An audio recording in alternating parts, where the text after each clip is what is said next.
inicio a la edición de esta semana de su programa Síntesis. En el día de hoy quiero agradecer a nuestro invitado, el doctor Juan Miguel Castillo Pantaleón, quien es jurista y para nosotros, entre muchas cosas, pero es de los dominicanos que mejor maneja el tema de Haití y de la situación de la República Dominicana con respecto a Haití. Doctor, muchísimas gracias por estar con nosotros hoy. Gracias a ti, Michelle. Yo me siento en mi casa cuando vengo. No, y por atender a esta invitación. Gracias. Bien. Doctor, iniciemos con la situación que vive Haití hoy. Hoy. O sea, tenemos un escenario hacia la República Dominicana. ¿Cuál es la situación que tiene Haití, sobre todo desde el punto de vista político?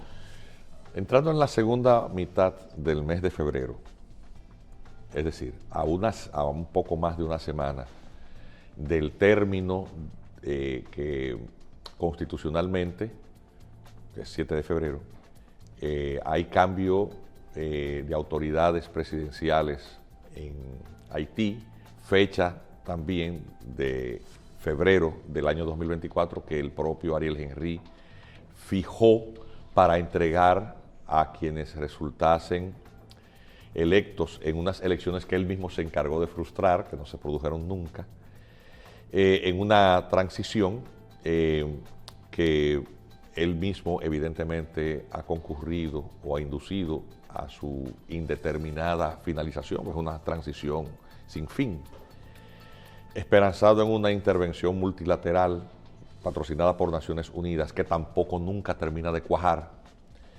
Pues al entrar en esta segunda mitad del mes de febrero, pues obviamente todo apunta a un irreversible e inminente colapso cuya fecha precisa es imposible vaticinar, pero que resulta a todas luces inminente debido a que por una serie de razones la viabilidad de la intervención multinacional que sostendría en el poder a Ariel Henry se ha visto seriamente comprometida, tanto así que más allá de lo que aparece en los titulares de informaciones que circulan y de versiones que desde litorales oficiales haitianos, norteamericanos y dominicanos se dan, no parece que finalmente vaya a producirse. Bien, no nos vayamos todavía para la intervención.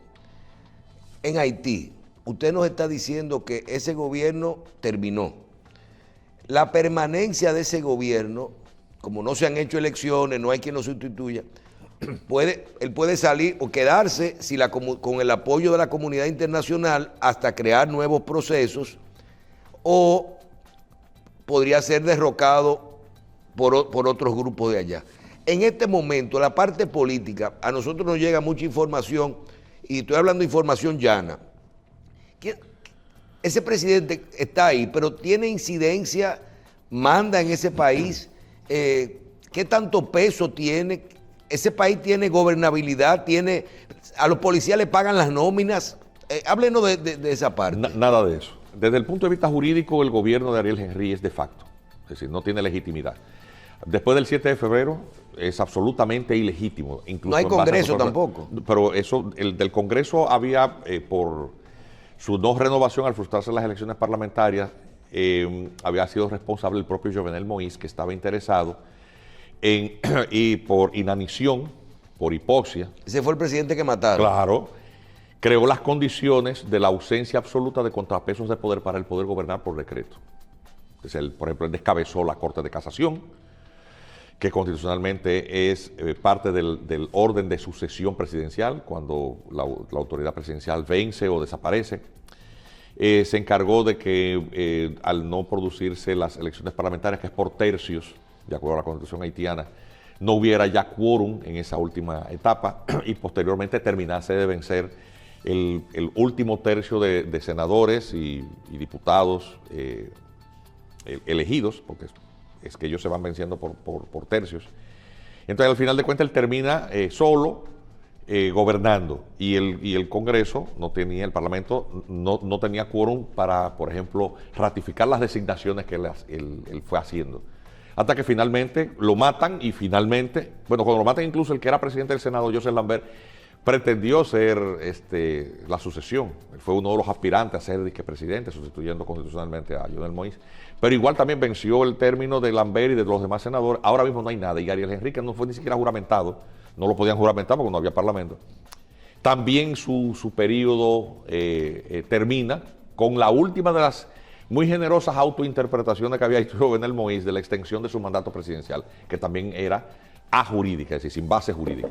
Entonces, o sea, el presidente actual usó la del anterior.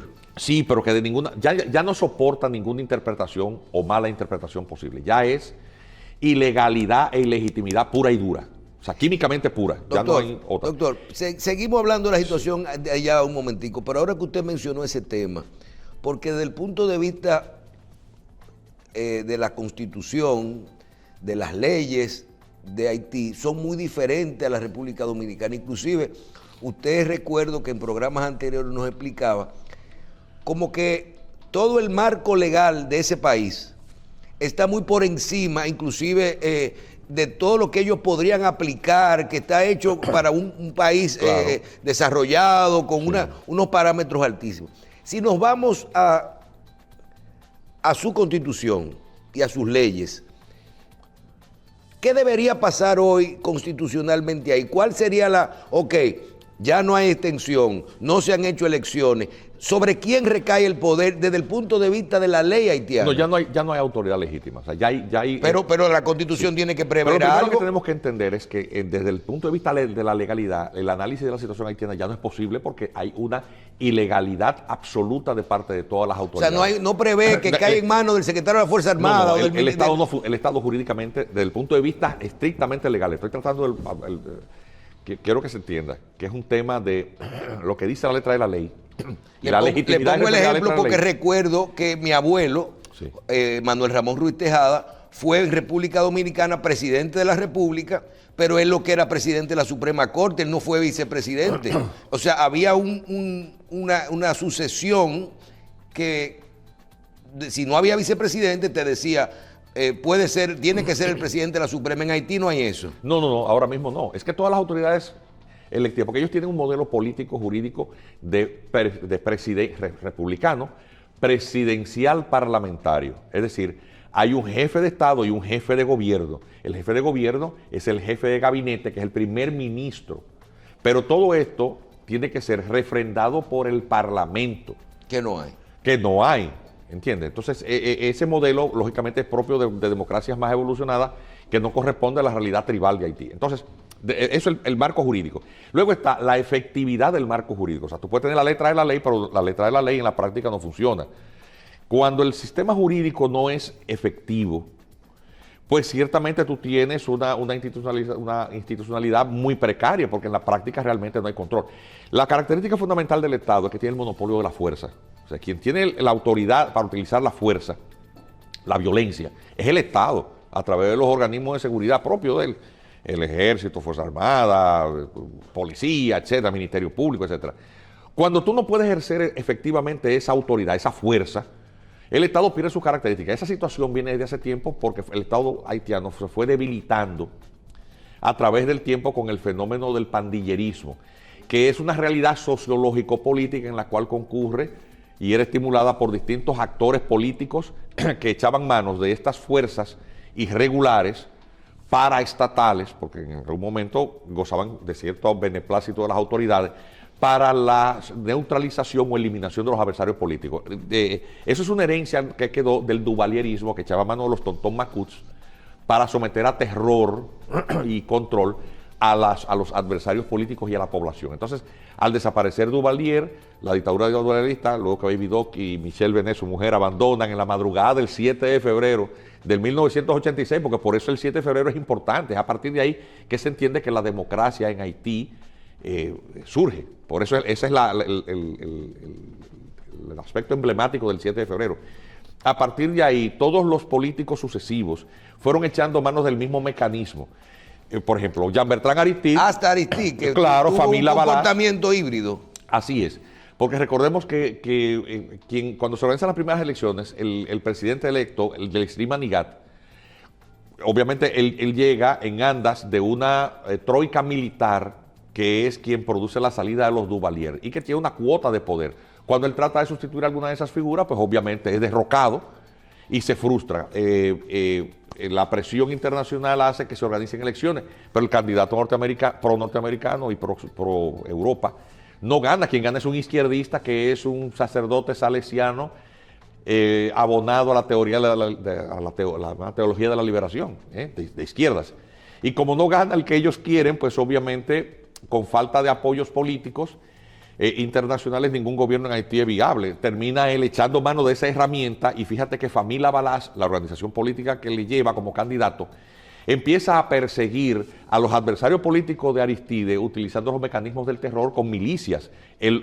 Por ejemplo, con hechos violentos que todos recordamos, el Perle Brun, el neumático ardiendo con combustible en el cuello de los adversarios. Eso era la familia Balaz.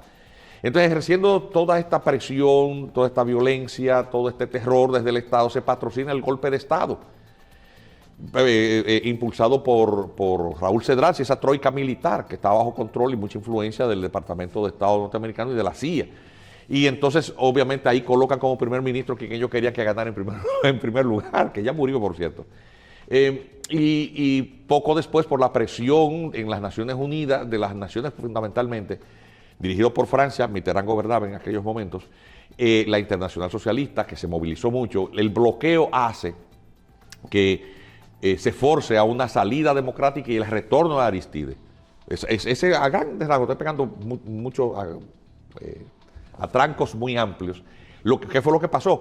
Pero cuando durante todo este tiempo está ocurriendo este control del Estado en manos de esta troika militar, también se sigue echando manos de la herramienta de las milicias y los empresarios, por ejemplo, para evitar, empresarios que estaban controlando distintas esferas de la actividad económica de manera monopólica, después de salir Duvalier, por ejemplo, el tema eléctrico, el tema telefónico, el comercio de importación, etcétera, pues ellos también patrocinan bandas o grupos que les protegen de las incursiones de los adversarios.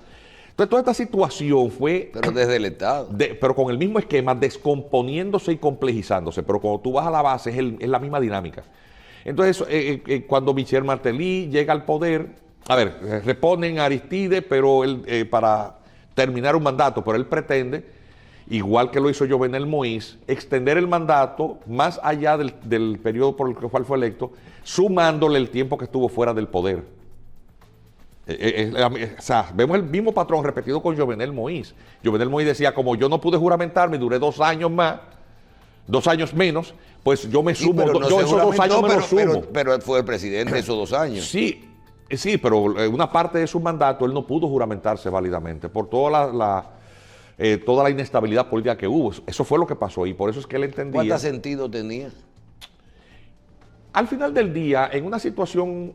eso es como los presos, para que lo que tienen de prisión preventiva se los reconocen de... sí, pero eso es inconstitucional, porque la Constitución plantea que por las razones que sea con funcionario, no puede ejercer su mandato por el periodo por el cual fue electo. El término es inexorable, es un acontecimiento cierto e inexorable futuro, que tiene una fecha. Es un problema tuyo, entonces. Es un problema, o sea, tú no puedes imponer la cuestión fáctica a lo jurídico. Lo jurídico tiene su cuadro muy bien establecido. Entonces, pero lo que te quiero decir es que el patrón de comportamiento político fue, al final de cuentas, el mismo, se repitió. Entonces, por eso de nuevo lo derrocan. Quien lo derroca es Guy Philippe, que es un agente de la CIA, un señor entrenado en Ecuador por los americanos, es un operativo de la CIA. Es la misma persona que aquí también intentó como una manera, lo que se entendió, de provocar una desestabilización insular que justificara una intervención norteamericana en su momento, el atentado a Leonel Fernández. O sea, fíjate que son más o menos los mismos actores, pero los mismos patrones de comportamiento político. Es un esquema sociológico que también obedece más o menos en ciclos a los mismos patrones. Entonces, cuando se hacen elecciones, quien termina ganando, colocan a Preval, que era de la familia Balaz originalmente, pero que forma su propio grupo, pero un grupo asociado, que es el Partido de los Cabezas Rapadas o Ted Calé, cabeza pelada. Y entonces Preval Es un hombre moderado, él logra estabilizar durante el tiempo que estuvo, gana unas elecciones, es decir, el hombre logra estabilizar. ¿Martelly era de ese partido? Sí, todos ellos, y Jovenel Moïse también. Entonces, cuando se concurre a elecciones, quien termina ganando las elecciones por un hecho con el que no contaba nadie es la señora Mirlán de Manigat, viuda de Leslie Manigat, aquel primer presidente electo y derrocado después de las elecciones de Duvalier. Mirlán de Manigat es una profesora, es una persona muy respetada, pues no le gusta a los norteamericanos porque ella no es más de izquierdas. Y entonces, ¿qué hace? Con el terremoto también, porque todo esto acontece, estas elecciones, en una situación de colapso absoluto del Estado producto de una catástrofe de la naturaleza, que es el terremoto del año 2010. Entonces, para manejar los billones de ayuda humanitaria, esta figura política que el presidente Obama encarga, que es Bill Clinton y George Bush hijo, Bush se desentiende y queda Clinton, que está enfrascado en una lucha de política en su propio país para que el proyecto presidencial de su mujer, Hillary Clinton, acceda al poder, y por eso canibalizan los recursos. Y entonces, o sea, fíjate que todo esto es tan complejo, pero que explica lo que está pasando hoy. Cuando esto ocurre, impone la comunidad internacional al que quedó en tercer lugar, muy lejano, que es Michel Martelly, porque ese era el monigote. El punto es que cuando ocurre todo esto, pues el gobierno de Martelly también tiene que crear sus propios mecanismos de estabilidad. A ver, no le puede poner la mano a todo el dinero, por eso canibaliza de las donaciones, porque eso lo está canibalizando quienes lo están administrando, y entonces él se apoya en el dinero de Petrocaribe, y por eso que él está acusado, su paso por el poder, por los malos manejos en la administración de los fondos de Petrocaribe. Y va a las elecciones, no puede reelegirse, pero entonces patrocina. Pero esa gente se robaban el gasol llegando y lo vendían en bomba de gasolina privada. A Jovenel Moïse, que es un empresario bananero del partido Ted Calais, que tampoco gana las elecciones, porque Jovenel Moïse tampoco ganó las elecciones. Quien queda en primer lugar es Jules Celestin, que había sido segundo lugar cuando Mirlán de Manigat había ganado. O sea, fíjate que son los mismos actores y son las mismas cosas. Terminan imponiendo a Jovenel Moïse, y Jovenel Moïse, pues ya el resto es historia, lo habíamos comentado en el comentario anterior, cómo él llega agotándose. Pero durante todo ese transcurso, cada uno de ellos fue hecha menos preval.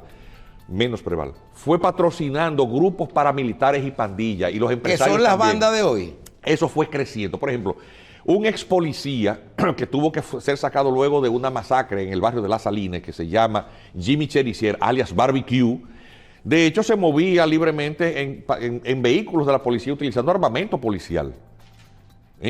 Pero por el escándalo generado por un hecho de sangre que se les indica a él, pues hubo que sacarlo de la policía, pero siempre fue alguien que ejercía desde el ámbito delincuencial de las pandillas apoyo implícito al gobierno, que lo toleraba, y él fue creciendo. Por eso G9 en famille et alliés, G9, una familia y aliados. El de Moïse. Exactamente, se convierte en una de las pandillas más grandes. Pero hay otras pandillas, por ejemplo, está GPEP, que es el grupo. O sea, que ese grupo no es que mata a ese hombre. No, de hecho, porque Moïse se enemista con él un mes antes del magnicidio, es que él queda prácticamente solo porque nadie lo protegía. Entonces, al final del día, él también ha recurrido a eso. El señor Ariel Henry llega al poder. Atención, Ariel Henry es una persona que es un médico designado por el presidente, pero que no llegó ni siquiera a ser juramentado, porque 2 días antes no llega ni siquiera a juramentarse, sustituyendo a Claude Joseph. No ha circulado el informe que ya salió en un medio haitiano, filtrado, se hace responsable del Red de Derechos Humanos haitiano. Pero por la manera en cómo está redactado, pareciera ser la sumaria del juez de instrucción Voltaire. El documento apareció hoy en un medio haitiano. Lo traduje y te lo voy a mandar. Tiene 28 páginas, muy interesante. ¿De qué fue lo que pasó? Y confirma algo que se había filtrado. Ariel Henry fue contactado y se reunió con Joseph Badio. Joseph Badio es la persona operativa que permite el acceso de los mercenarios la noche del magnicidio. De los colombianos. De los colombianos. Es una persona y es que neutraliza todo eso. Entonces la mujer no fue que lo mató. No, la mujer es un invento de la prensa dominicana. Pero la de que la citaron o la metieron presa, ¿qué fue lo que pasó? No, ni la citaron, pero no está presa. Ella tampoco es una acusada. Atención, el plazo de la sumaria venció también. Por lo tanto, no es descabellado considerar que la filtración de este informe, que parece una sumaria, pareciera, por la cantidad de datos muy específicos que indica sobre el relato de los hechos, lo que pasó, y definitivamente... Bueno, hicieron el informe de la sumaria. Es altamente probable. Copy-paste. El señor juez se le ha vencido el plazo. Entonces, ¿por qué se filtra aquí el supuesto involucramiento de Martín Moïse? Porque es una manera de alejar las sospechas de quién es el actual presidente, el designado. ¿Entiendes? O sea, es una manera de sacarle un poquito las castañas del fuego o alejarle el calor a Ariel Henry. Que está vencido, posiblemente es quien estuviera involucrado también en el magnicidio. Si tú lees el documento, por la cantidad de datos concretos que relatan. Bueno, cuando hay un crimen, averíguate a quién beneficia. Así es. Obviamente muchos pensábamos o apuntaba todo a Claude Joseph por alguna razón. El informe relata que el presidente, incluso en varias ocasiones, había enviado la caravana los días previos, la caravana presidencial sin él montado en los vehículos. Él se quedaba en su casa y la mandaba. Entonces porque el plan incluía su asesinato, el atentado. No en su casa, sino... de camino a la oficina presidencial o en la oficina presidencial. Eso es lo que dice el sumario. El sumario. Y el plan C fue ya hacerlo en su casa. Y está muy interesante leer todo Pero esto. una cosa, y si todo esto es así, porque estamos hablando, según la información, de este dato que tenemos, que es el informe sobre la muerte del presidente haitiano, que hay que hablar claro hoy. Ya sabemos que la mujer no es una acusada, sabemos que hay una vinculación entre el presidente actual, hubo comunicación, y la persona que manejó el operativo directo de la muerte de ese presidente, y que esa es la persona que gobierna hoy. Pero también usted dijo al principio del programa algo que me llama la atención. Si a ese presidente no lo sacan ahora, en estos próximos días, porque está vencido, y viniera la comunidad internacional, lo que haría es darle apoyo a un presidente que posiblemente entró ahí, que hoy no es válido, y que entró ahí como producto de la muerte de otra persona que él orquestó su muerte. Claro, qué cosa tan enredada, ¿verdad? Pero es así. La gente que está viendo el programa les resulta quizás muy complejo entender esta madeja. Y la comunidad internacional no puede poner otro presidente. La comunidad internacional se ha empeñado desde la salida del presidente... del dictador Baby-Doc Duvalier, François Duvalier, en imponer gobernantes más allá de la voluntad del pueblo. Por eso, cuando gana Aristide, propicia su derrocamiento y salida del poder 2 veces. Imponen como supuestos ganadores de comicios a personas que han quedado muy lejanas del primer lugar. Y hay precedentes, doctor, mismo, de que, por ejemplo, la comunidad internacional, las Naciones Unidas, en un caso como el de Haití, hayan delegado o nombrado, por ejemplo, a una comisión internacional o a algunos representantes de la sociedad civil haitiana, sin tener que ir a un proceso, a dejar el que está, que no es legítimo, o sin tener que esperar ir a un proceso electoral que no sea como quiera para imponer un candidato. No, es que la comunidad internacional está empeñada en que esta posibilidad no se haga, no se ejecute. Todo el espectro de la vida política haitiana se puso de acuerdo hace 2 años. Más de 120 organizaciones, incluyendo Familia Lavalaz, y grupos incluso que no se sentaban juntos a beberse un café, se juntaron en un hotel, el Hotel Montana, y firmaron un acuerdo de transición que Ariel Henry, obviamente, no cumplió. No cumple, que desconoce, porque él quería dirigir el proceso y por eso lo que él antepone a la propuesta del acuerdo de Montana es una comisión que organizará las elecciones, que preside él y del cual forman parte 3 personas. ¿A quién se busca? Bueno, a la señora Manigat, que ya está muy mayor, para representar a los políticos. A Camille Sancir, el presidente de la Cámara de Comercio haitiano, un empresario, de que para representar a los sectores económicos. Y para el tema de las iglesias, ¿sabes? Que los sacerdotes vudú y las iglesias tienen su peso político-social en Haití. Entonces ahí también puso un pastor protestante. Pero esa comisión nunca funcionó y la Comisión Electoral Provisional que nombraron tampoco nunca funcionó porque tampoco hay dinero para organizar elecciones. Y mientras tanto, pues durante toda esa larga transición, ¿quién queda gobernando? Pero con el beneplácito y el apoyo de la comunidad internacional. Pues el señor Ariel Henry, hasta que llegó un momento en que se consumió a sí mismo, hasta llegar al punto en que tenemos hoy. La comunidad internacional de la República Dominicana se empeña en reconocer un interlocutor. Dice, bueno, no tiene control efectivo y es ilegítimo, pero tengo alguien con quien hablar. Dice, bueno, no representa a nadie, sí, pero tengo alguien con quien hablar, me lo he inventado, pero con este hablo. Este representa a los haitianos. Pero eso lo que genera es más inestabilidad. En el camino, toda esta situación de descomposición y ausencia de autoridad pública ha generado en el caos original. Atención, Santo Domingo, la capital dominicana, y los medios en general, perciben que en Haití hay como una especie de calma, como de calma que precede a la tormenta, y que ahora mismo en Haití, después del 7 de febrero, como que no está pasando, como que las cosas se han calmado. Pero por eso le decía, allá se está gobernando, allá se paga la nómina, allá el presidente cobra. No, atención, la mayoría de los policías... ¿Hay luz en Haití? Quienes le pagan a los policías en muchos lugares son empresarios. Y por eso algunos, y políticos, por eso, por ejemplo, alguna... Yo le hablo de la policía pública, no de los guachimanes. No, yo estoy hablando también, atención. O sea, un empresario le tiene que pagar a un policía. Sí, y hay cierto nivel de asociación o complicidad entre muchos policías y grupos pandilleros para ellos hacer de la vista gorda. Eso es muy enredado, pero es así.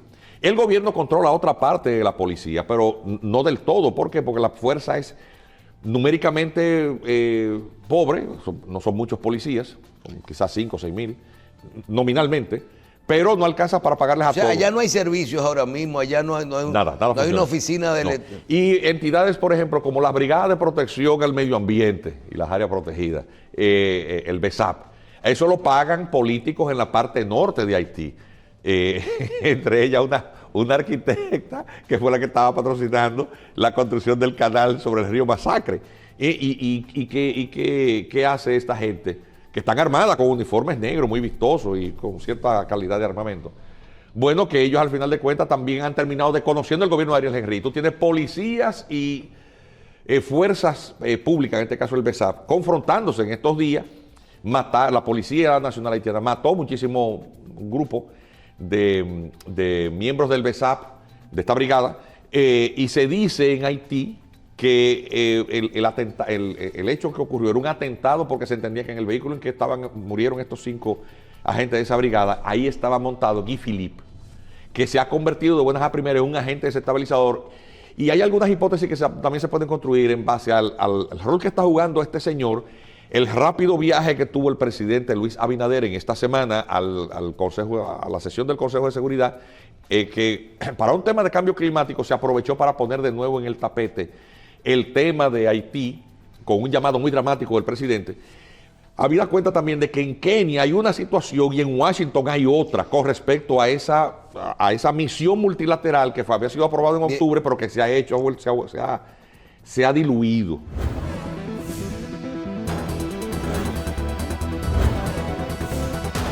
Doctor, la intervención, vamos a hablar de la intervención, y yo creo que comenzar a hablar de la intervención con mencionar las palabras del presidente Abinader, porque si estamos analizando cómo está Haití hoy, vamos a analizar la situación de la intervención, que es la solución.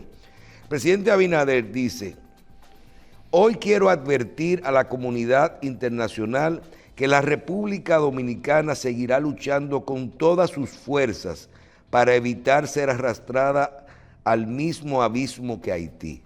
Nuestra consigna desde hoy en adelante será: o luchamos juntos para salvar a Haití, o lucharemos solos para proteger a la República Dominicana. Doctor, esa comunidad internacional tuvo una reunión, hace unos meses se designó la comunidad internacional a Kenia para que mandara, creo que una tropa Kenia se ofreció. Kenia se ofreció iban a mandar los recursos. Luego algo pasó en Kenia que prohibieron que asistieran y todo se quedó en un limbo. Y al final República Dominicana no es que no recibió la ayuda de Kenia, no, es que Haití se quedó suelta en banda. Suelta en banda. Háblenos de la situación hoy, posterior, a si hay una solución real en Kenia, porque ¿qué paró la visita de Kenia, la participación de Kenia? O los recursos primero, que había que firmar un acuerdo, esperar unos plazos, y después de eso una sentencia que lo prohibió. ¿Hasta dónde es que hay que cambiar, o el país que viene, o qué solución hay después de esta reunión de Abinader? Bien, voy a empezar por la afirmación concluyente y luego explicarla. Es muy poco probable que la intervención multilateral encabezada por Kenia se produzca. Es muy poco probable. Ahora, la explicación de por qué.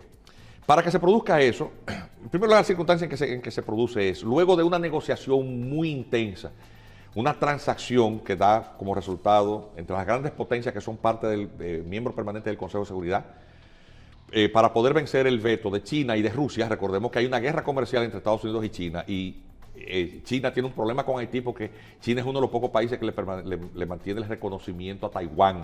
O sea, entendamos por qué, de dónde vienen todas esas objeciones.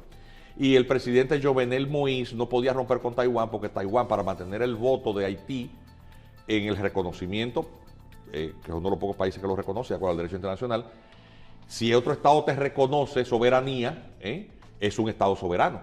Entonces, ¿qué ocurre? Haití es uno de los pocos países que permanece reconociendo a Haití, y Haití pues resultó beneficiario en ese quid pro quo, o sea, te doy esto por aquello, de una oferta de una planta de 150 megas que Jovenel Moïse necesitaba para hacerle frente al monopolio eléctrico que maneja la familia Borbe, Soyener.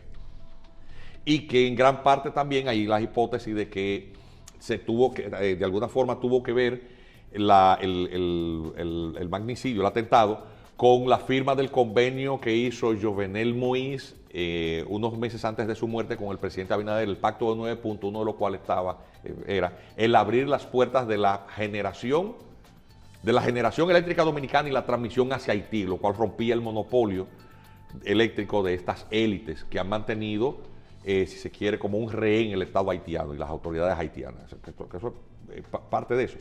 En medio de esta barahunda de cosas, pues tú tienes que el Consejo de Seguridad, urgido por los reclamos del presidente Luis Abinader, que hay que reconocer que este reclamo dominicano, no el presidente, del Estado Dominicano. Son los que movieron. Es lo que han movido esto y ha tenido mucho impacto tanto en Unión Europea como a nivel multilateral en la ONU. Es lo que ha motorizado eso. Pero que ya el presidente dice, bueno, evidentemente que esto no va para ningún lado, o lo resolvemos entre todos, o yo voy a tener que defenderme. Entonces ¿Por qué dice ese tipo de usted lo que cosas? está viendo es que entonces que si voy a tener que defenderme porque ya no hay posibilidad de No que hay esa posibilidad. misión, Entonces, o bien, hay poca posibilidad. No hay posibilidad por lo siguiente. Kenia, cuando se ofrece, a ver, que hay que preguntarse, ¿por qué un país africano como Kenia, que en ese continente hay 1000 problemas, se puede empeñar en ir a ayudar y pacificar una media islita que con lo único que tienen en común es la raza? Ni siquiera el idioma, porque Kenia es un país que fue colonia inglesa y se habla inglés. Haití se habla francés. La única cosa que tienen en común es que son prietos todos, más nada. Más nada. A ver, que eso es poca cosa para tener en común y mantener cohesión o armonía. Fijémonos que en África se están matando entre tribus de negros desde el inicio de los tiempos de la humanidad. Claro. O sea, eso es así. Pero, ¿por qué? ¿Qué le puede decir? Bueno, puede significar para el gobierno keniano ganancia política, influencia regional a nivel multilateral y multilateral en la ONU, rangos frente al gobierno norteamericano, del cual ella pretende convertirse en punta de lanza de la política que persigue neutralizar la tremenda influencia china en el continente africano. China es la nación que más inversión ha metido en África. Es decir, estamos poniendo todo esto sobre la mesa para que se entienda. ¿Qué puede perseguir Kenia? Puede tener eso, o puede ser otro detalle muy particular. Kenia y Namibia son las dos naciones a las cuales el tránsito de drogas que alimenta el vicio en Europa es la base de operaciones. Y en el Caribe, Haití, por producto de la inestabilidad, resulta un suplidor poco efectivo. O sea, los narcotraficantes que tenían su base de operación en Haití, por la inestabilidad política, pues no pueden cumplir con todos sus encargos. Yo pensaba que era al revés, que la droga funcionaba mejor cuando... No, porque te dan un tumbe. Te dan un tumbe. ¿Entiendes? Y entonces, esa es una hipótesis. Usted lo que está diciendo es que desde que esas estructuras mafiosas posiblemente están hasta tratando no estoy descartando nada, no, yo estoy diciendo que eso es una realidad. Mira, desde los tiempos de la guerra del opio, que patrocinó Inglaterra en Asia, en el siglo XIX, la droga es un negocio. Gran parte de la guerra de Afganistán tiene que ver con la zona que produce mayor cantidad de opio del mundo. O sea, gran parte de la guerra de Vietnam generó el tránsito de opio, con militares metidos de por medio. O sea, yo no estoy diciendo nada que sea descabellado. Es una cuestión sencillamente que está ahí muy bien documentado. El negocio de la droga, de hecho, es una cosa que desestabiliza políticamente los estados. Por todo lo que, aquí la influencia de los narcotraficantes en múltiples escenarios de la vida política y económica es una realidad. O sea, no vemos eso. Pero estamos construyendo hipótesis de por qué Kenia quería o mostró interés en liderar eso. Entonces, tiene el aspecto político, económico, regional, en medio de la confrontación de grandes bloques imperiales, China, Rusia, Estados Unidos, o razones de otro tipo, razones tipo B, que son inconfesables, que suenan feísimos, pero que nosotros no podemos obviar porque nosotros, si queremos analizar una cosa integralmente, no podemos descartar ninguna hipótesis. Pero entonces a ellos le conviene ir con la intervención. Sí, pero ellos piden, el presidente Ruto necesita no cargar, porque él también tiene una fachada de democracia allí, con partidos de oposición que le hacen una oposición muy rabiosa. O sea, no creamos que el presidente Ruto gobierna como sobre un lecho de rosas, no lo es. ¿Cuánto está pidiendo? 600 millones de dólares. Cuando llegan al Departamento de Estado, ellos lo rebajan a 500, pero el presidente Biden les ofrece 200. No, yo voy a ejemplificar esto para que la gente entienda con un chiste. Es un chiste muy viejo de la época en que los centavos tenían valor en la economía dominicana. Le dice el niño al papá: papá, necesito 50 centavos. Y entonces le dice el papá: 40 centavos. ¿Para qué tú tienes 30? ¿Para qué tú quieres 30 centavos? 20 centavos son mucho. Mira, te voy a dar 10 y dale 5 a tu hermana. Es un chiste, ¿verdad? Eso fue lo que le hicieron a... ¿Qué es lo que ha pasado? Bueno, aplicamos el chiste a lo que ha pasado en Estados Unidos y por eso le digo que la posibilidad de que O sea, si le dan los 600 millones, se acabó el problema legal en Kenia. Biden ofrece, ellos piden 600, terminan pidiendo 500. Biden le ofrece 200. Pero de los 200, cuando él solicita permiso al Congreso, porque tiene que ser autorizado por el Congreso, le pide por 100. Ya, de 600, ya vamos por 100. ¿Qué termina haciendo el Congreso? Que en los comités correspondientes, en el Senado norteamericano y en la Cámara de Representantes, está dominado por republicanos que bloquean eso. Y de los que pide el presidente Biden, que son 50, nada más le aprueban 10. 10 millones de dólares. Eso casi no salió en los medios dominicanos.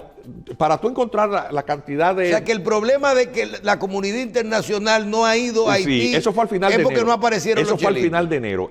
La información sale pública con los detalles muy sabrosos de cómo ha sido todo ese trance. En el periódico María Dijera, el que hizo un análisis extraordinario, luego te mando el enlace para leerlo. Eso fue, no sé por qué, ignorado por los medios dominicanos. Atención, en Unión Europea, Francia, que se había también comprometido a ayudar, al final de cuentas, ¿qué terminó ofreciendo? 3 millones de dólares, más nada. No hay plata. La conclusión, no hay dinero. Luego, si no hay dinero, no hay misión posible. Entonces, cuando se bloquea la exigencia, la explicación del presidente de esas comisiones, este senador republicano de Texas, dice, apellido McCall, le dice, es que a nosotros tienen en el Congreso que aplicarnos ese dinero, cómo y de qué manera y a quién lo va a administrar y cómo se va a gastar. Y como no hay detalle, nosotros no vamos a comprometer el dinero, pero aprobaron en esa misma semana 55 mil millones de un paquete de ayuda a Ucrania. O sea, hay que entender también cómo el gran cinismo de este imperio. Entonces, obviamente, se hace público ya la imposibilidad de que se pueda financiar efectivamente la intervención, que ya de por sí venía muy limitada porque hubo que transar con China y Rusia. La resolución, de hecho, pone muchas limitaciones para la utilización de armamento y el uso de la fuerza. Es decir, llegaba ya con un brazo amarrado a la espalda, si se daba. Bueno, pues entonces que el presidente dominicano, viendo que no va a haber una intervención, y el gobierno haitiano, que no tiene otra manera de sostenerse en el poder porque el 7 de febrero vencía, pues obviamente cogen corriendo para la reunión del cambio climático del Consejo de Seguridad y de nuevo ponen el tema. Y por eso la frase: o todos vamos a tratar de ayudar, este es el último esfuerzo, o vamos a tener que defendernos solos, porque ciertamente el colapso absoluto, ya fáctico en la realidad, del gobierno de Ariel Henry es inminente. Bien. Mientras tanto, hay que tratar de buscarle sentido a por qué Estados Unidos, en medio de esta situación, a finales del año pasado, produce un indulto a la pena de prisión de Guy Philippe, un hombre que es agente de la CIA y es un hombre de armas tomar, que había sido electo senador en las últimas elecciones, pero que el Departamento de Estado no dejó que se juramentara porque lo metieron preso y lo montaron en un avión en menos de una hora para meterle un paquete. Ya tenía su expediente hecho por lavado de activos, que lo condenaron a muchísimos años de cárcel, pero de buena primera lo indultan. El gobierno de Ariel Henry no le da entrada, pero el gobierno norteamericano presiona al Departamento de Estado y tienen que lo obligan a recibirlo, lo deportan. Y allá inmediatamente el sujeto empieza a actuar. Ha logrado asociarse. Primero, se está moviendo libremente en Haití y ha logrado nuclear muchísimos grupos. Los grupos pandilleros, las dos más grandes, también se han unido, G9 y Barbecue. Sí, la que dirige Barbecue, y el GPEP, que es la que dirige Gabriel, se han unido, son las dos federaciones más grandes. El acuerdo entre ellos se llama, en creol, es Tout Ensemble. Tout Ensemble es como una contracción de Tout Ensemble, todos ensamblados. Sí, todos reunidos. Y la gente del acuerdo de Montana también se han estado articulando. Mientras tanto, tú tienes a Moïse Saint-Charles, que se une a Guy Philippe, que es una cosa para analizar. Ellos, por lo menos el único que ha dado razones para eso, porque Guy Philippe no se ha referido al tema, es Charles Moïse, que dice, es que el objetivo común que tenemos, aunque estemos en dos polos opuestos políticos, es el de que hay que sacar a Ariel Henry. Es decir, tú tienes a toda la articulación política yendo ya es decir, todo ese caos se está articulando y ya está teniendo un sentido. Es como cuando en los fenómenos meteorológicos hay una masa de aire desorganizada cuando que empieza, se compone. Exactamente, se está organizando y se está convirtiendo en un fenómeno que ya se le puede dar nombre, depresión tropical, huracán, lo que sea. Bueno, pues eso mismo está pasando en Haití. Por lo tanto, entonces, ¿qué pasa? Ha habido un cierto apagón informativo en la República Dominicana porque se dice, bueno, pero pareciera que después del 7 de febrero la cosa como que se han calmado. No se han calmado porque lo que pasa en Haití no es lo que está pasando en Juana Méndez. Juana Méndez está en el norte de la isla. Si tú agarras la información del viernes último, de esta semana recién concluida, tú te das cuenta de que hubo docenas de incidentes en muchísimas partes. Atención, en el camino también hay un tercer actor político que había sido primer ministro y canciller simultáneamente, luego pretendió continuar a ser el primer ministro a pesar de que habían nombrado a Ariel Henry, que no llegó a juramentarse, que es Claude Joseph. Hay un activista que venía del grupo de Moïse Saint-Charles, que es apellido Mirtil, pero que es más conocido por un apodo que se llama Nek Arab. Nek Arab es un tipo que era dirigente de izquierda, como te digo, del grupo de Moïse Saint-Charles, y era el que vivía repartiendo machetes y cuchillos en la población para organizar un movimiento de resistencia civil, de autodefensa, o autodefensa contra las pandillas, vigilantismo. ¿Y él tiene fuerza? Bueno, él entregó miles de machetes, y hay muchísimos videos. Usted busca Nek Arab en YouTube, y usted se va a encontrar con ese señor con una túnica, una barba y un turbante, repartiendo machetes. Al señor lo arrestó, Ariel Henry mandó a arrestarlo y está preso. Entonces, ¿qué pasa? Tú tienes, utilizando a este ciudadano activista político que arma a la población contra las pandillas y que tiene cierta popularidad, siendo utilizado como una herramienta de denuncia por su detención, que se entiende ilegal porque tiene una semana ya y no lo someten. ¿A quién? A Claude Joseph. Entonces, tú tienes ahí, pero todos en la misma dirección, que Ariel Henry se vaya. Entonces, esa es la realidad.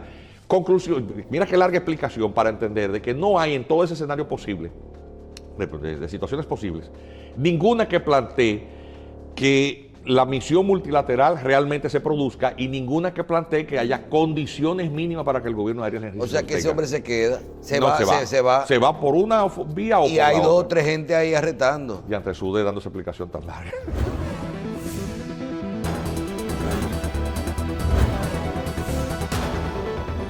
Doctor, nos queda un solo minuto. ¿Qué implicación podría tener el hecho de si no nos ayudamos todos a Haití, nosotros nos vamos a encargar de ayudar del problema dominicano? ¿Significa un bloqueo de parte de República Dominicana? No, significa que República Dominicana ya advierte como una situación inminente y altamente probable que la situación de inestabilidad culmine con el derrocamiento del señor Henry, que el vacío de poder va a generar conflictos entre los distintos actores que van a luchar por el control de ese espacio de poder que ha quedado acéfalo, que va a quedar acéfalo, y que algunos de esos actores han sido utilizados como operativos por agencias extranjeras para crear las condiciones que permitan un escenario más propicio a una intervención. ¿Por qué? Porque en Haití no hay nada que robar. Es decir, todas las invasiones, todas las iniciativas militares multinacionales o internacionales tienen como fin último el despojo. Siempre ha sido así. Las guerras de conquista siempre buscan el despojo. Pero Haití no tiene nada que robarse. Por eso es que se roban siempre los fondos, las ayudas. Porque claro, porque es el capitalismo el desastre, es decir, el fondo de comercio es la ayuda internacional, la caridad. Bueno. Pero al final del día, cuando tú ves y contrastas las dos partes de la isla, donde sí hay mucho que despojar y canibalizar, ¿en dónde es? De este lado. Entonces, obviamente para que se justifique un cambio de situación que justifique compensación y hasta renta por despojo de recursos, es creando una situación de conflicto entre ambas partes de la isla. Es decir, aquello que en algún momento algunos dirigentes políticos y desde la sociedad civil y desde sectores intelectuales anunciábamos que se está propiciando o induciendo a una posible confrontación entre ambas partes de la isla como parte de un tablero de estrategia que forzara una intervención en la isla de Santo Domingo, pareciera, porque eso es no deja de ser una hipótesis, estar articulándose por la entrada en la escena del señor Guy Philippe. Bueno, yo creo que está bastante claro. Vamos a ver si Haití, yo creo que tenemos que todos desearle que ellos puedan buscar de la mejor manera posible una solución, pero no la vemos a corto plazo, no vemos una solución en Haití. Y cuáles serán esas medidas que tendremos que tomar los dominicanos, porque primero somos nosotros. Así es. Nosotros, eso tendremos que sacrificarnos, lo que hacen negocios con Haití, el sector agropecuario, el sector industrial, la mano de obra. ¿Qué implicación tendrá el mercado, los mercados? ¿Qué implicaciones tendrá? Y todos tenemos que unirnos a hacer este sacrificio, porque es un sacrificio en el que nosotros no podemos cargar con ese país y no podemos terminar. Tenemos que bloquear esa frontera. Yo creo que es ahí que tendremos que terminar. Doctor, gracias. Gracias a ti. Doctor Juan Miguel Castillo Pantaleón, quien es jurista y especialista en las relaciones dominico-haitianas. Me gustó ese título, especialista. Porque, claro que aquí no hay nadie estudiando. No hay mucha gente que estudia, pero no le dan ese tipo de enfoque que nosotros le damos. No, pero gracias, doctor. Gracias. A ustedes también por su audiencia. Nos vemos en otra edición de Síntesis.